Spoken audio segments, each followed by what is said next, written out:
ကဲ Emirates မှာ Arsenal တို့အနိုင်ရသွားမလားကဲညီကိုအားလုံးပဲမင်္ဂလာပါကျွန်တော်ကိုခန့်ပါကဲဒီနေ့မှာတော့ဒါကျွန်တော် EFL ကပ်ပွဲစဉ်တွေကဒါလက်ကျန်ပွဲတစ်ပွဲဖြစ်တဲ့ Arsenal အသင်းနဲ့ Crystal Palace အသင်းတို့ရဲ့ပွဲစဉ်ကိုဒါကျွန်တော်သုံးသပ်ပေးကြပါမယ်ဒီပွဲစဉ်ကတော့ဒါ Arsenal အသင်းရဲ့အိမ်ပွဲမှာတွားရောက်ရှင်မြင်ကစားကြမှာဖြစ်တယ်ဗျဒီနေ့အသင်းရဲ့ထရက်တွေ့ဆုံမှုတွေကိုတွားကြည့်မယ်ဆိုရင် Arsenal ကပဲအသာစီးရထားတယ်ဒါနောက်ဆုံး9ချိန်ကိုကြည့်မယ်ဆိုရင်တော့ Arsenal က4ချိန်ထိနိုင်ထားပြီးတော့တစ်ချိန်ကတော့တေရလက်ထွက်ပေါ်ထားတယ်ဆိုတော့ Arsenal ကလည်းဒီနှစ်မှာတော်တော်လေးကိုကောင်းမွန်နေတဲ့အသင်းဖြစ်တယ် Premier League မှာလည်းဒါဘိုးဆွဲဖို့ဒါအဟိုဆုံးတစ်ပြေးနေတဲ့အသင်းကဒါ Arsenal ပဲဖြစ်တယ်ဗျ Arsenal ကလည်းဒီနှစ်မှာသူ့ရဲ့ဒါနီးပြအာရီဒါရဲ့ဒါနီးစနစ်ပိုင်းနေနဲ့အတူအမှတ်ပေးစရာကိုဦးဆောင်ထားနိုင်ခဲ့တယ်ဒီစင်မှာရောက်နေတာတော့မှသူ့အနေနဲ့ဒါအဆင့်နှစ်ကိုပြန်မကျသွားသေးဘူးဆိုတော့ဒီနှစ်ကတော့ Arsenal တို့ဖလားရမယ်နှစ်လားလို့တော့တွေးမိတယ်ချန်ပီယံလိမှာဆိုရင်ဒါ1-2ထဲဝင်ပြီးတော့ဒါရိုက်တက်ကမဲ့ဒါအသင်းတွေထဲမှာပါနေရဒါအခု EFL ကခါရာဘောင်းကဒါအချို့ကချိုးဖလားလို့လည်းခေါ်တယ်ဒီဖလားမှာကြာလာရင်လည်းဒါ Arsenal တို့ဘာတွေများထပ်လုပ်ပြသွားအောင်မလဲဆိုတော့ကျွန်တော်တို့စောင့်ကြည့်ရမယ် Arsenal အသင်းကဒါအားစိုက်စီယာ Premier League ဖလားလည်းရှိနေတယ်လို့ချန်ပီယံလိဖလားကလည်းသူတို့တစ်ခါမှမရဘူးသေးတဲ့ဖလားဖြစ်တဲ့အတွက်ကြောင့်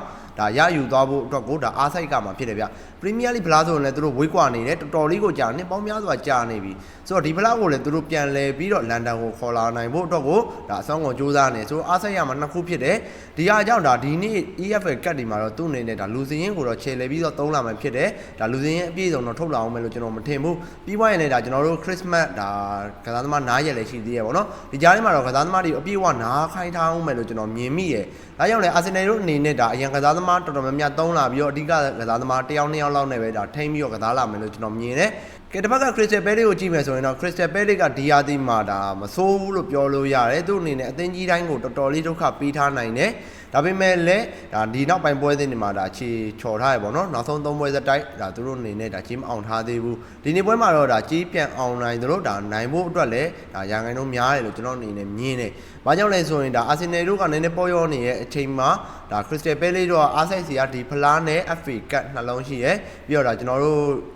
Conference League ပေါ့နော် Conference League တစ်လုံးရှိမယ်ဒီ3လုံးရှိရဲဒါပေမဲ့ဒါ Conference League နဲ့ဒီဖလားကိုပဲဒါတေချာပြီးတော့အာရုံစိုက်လာမယ်ထင်တယ် Crystal Palace တို့အနေနဲ့ Carabao Cup ကဒါ Arsenal ထပ်ပို့ပြီးတော့အရေးကြီးတယ် Arsenal က Carabao ကိုဒါအာရုံစိုက်တာထက် Crystal Palace ကပို့ပြီးတော့အာရုံစိုက်လာမယ်မြင်တယ်ဒါကြောင့်လည်းဒါ Crystal Palace တို့အနေနဲ့ဒီနေ့ပွဲမှာ Arsenal ထပ်ပို့ပြီးတော့ PPKZ ဒါကစားလာမယ်လို့ကျွန်တော်အနေနဲ့မြင်မိရဲ့ဒီပွဲမှာ Arsenal ကတလုံးတည်ရည်ဆိုတဲ့ကြီးတန်းမျိုးပေးထားတယ်ဆိုတော့ Arsenal သာနိုင်မယ်တေးကြရင်ဒီထက်ပိုပြင်းတဲ့ကြီးတန်းမျိုးပေးသင့်တယ်လို့ကျွန်တော်မြင်တယ်ထိပ်ထပ်တွေ့ဆုံမှုအရမှာ Arsenal တို့အနေသုံးတလုံးအသာနဲ့နိုင်ခဲ့တဲ့ပွဲတွေကြီးပဲဒါကြောင့်ဒါတလုံးတည်ရည်ဆိုတဲ့ကြီးတန်းကတော်တော်လေးကိုပြော့တယ်လို့မြင်တယ်ပြီးခဲ့တဲ့တစ်ခေါက်တွေ့ဆုံမှုမှာတလုံးအရှုံးထိတောင်ပေးထားတဲ့ Arsenal ကဒီတစ်ခေါက်တွေ့ဆုံမှုမှာတလုံးတည်ရည်ပေးထားတယ်ဒါကဒ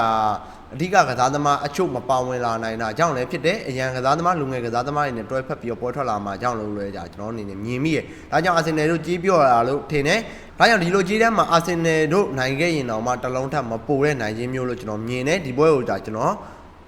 Arsenal ကိုမကြိုက်ဘူးတည်ရည်တောင်ကျွန်တော်ကြိုက်မိတယ်တည်ရည်ပနတီအဆုံးဖြတ်ကံမလားလို့တော့ကျွန်တော်ဒါထင်မိတယ်ပေါ့နော်စိတ်ကဒါကြောင့်ဒါကျွန်တော်ဒီနေ့ပွဲမှာတော့ဒါကျွန်တော်တေချာတဲ့ Palace body လေးကိုပဲဒါကျွန်တော်ရွေးချယ်ပေးခြင်းနဲ့ Palace တို့အနေနဲ့၄ပွဲသက်တိုက်တော့ကြေးမကျနိုင်ဘူးလို့ကျွန်တော်အနေနဲ့မြင်မိတယ် Arsenal တို့ဒီပွဲမှာဒါ AACC ပဲထိန်းကစားသွားမယ်လို့ကျွန်တော်မြင်ပါတယ်ဒါကြောင့်ဒီနေ့ပွဲဒါကျွန်တော်ရွေးချယ်မှု Palace body ပွဲကောင်းပါဗျကဲညီကိုတွေအားလုံးဒါတလာပိုင်းစာမန်ပါဝင်မဲ့ညီကိုတွေအတွက်ဒါသတင်းကောင်းရှိပါတယ်တလာပိုင်းမန်ပါဝင်မဲ့ညီကိုတွေဒါဒီရက်ထဲကလာဝင်ရင်ဒီရက်ကနေလာကုန်တဲ့အထိကိုဒါကျွန်တော်ဒီရက်ပိုင်းတော့ပတ်သက်မယူဘဲနဲ့တလာပိုင်းစာတလားစာပဲကျွန်တော်ယူသွားမယ်ပေါ့နော်ဆိုတော့ညီကိုစိတ်ဝင်စားတဲ့ညီကိုတွေဒါကျွန်တော်ရဲ့ Telegram Channel လေးကိုဒါ join ပြီးတော့ကျွန်တော်ရဲ့ account ကိုလာ high ပေးထားပါဗျကဲကြည့်ရှုပေးတဲ့ညီကိုတယောက်ချင်းစီတိုင်းကိုအများကြီးပဲကျေးဇူးတင်ပါတယ်ကျွန်တော်ဒီရက်ပိုင်းမှာဒါဗီဒီယိုလေးပုံမှန်လေးတင်ပေးတယ်ဒါပေမဲ့ community guideline တွေညှိပြီးတော့ဒါကျွန်တော်ဗီဒီယိုကခဏဖြတ်ချနေခံနေရတဲ့အတွက်ဒါကျွန်တော်ဒီရက်ပိုင်းမှာပွဲတင်ပြီးရနည်းနည်းလေးဝေးသွားသလိုဖြစ်တာပေါ့နော်ပုံမှန်ကတော့တင်ပေးတယ်ဒါကြောင့် Telegram Channel လေးကိုညီကိုတို့အနေနဲ့ဝင်ပေးထားကြပါညီကိုတို့အတွက်အကျိုးမျိုးစရာဘူးလို့ဒါကျွန်တော်အမှတ်ခံပါတယ်ဗျကဲညီကိုတွေအားလုံးပဲဘိုင်ဘိုင်ပါဗျ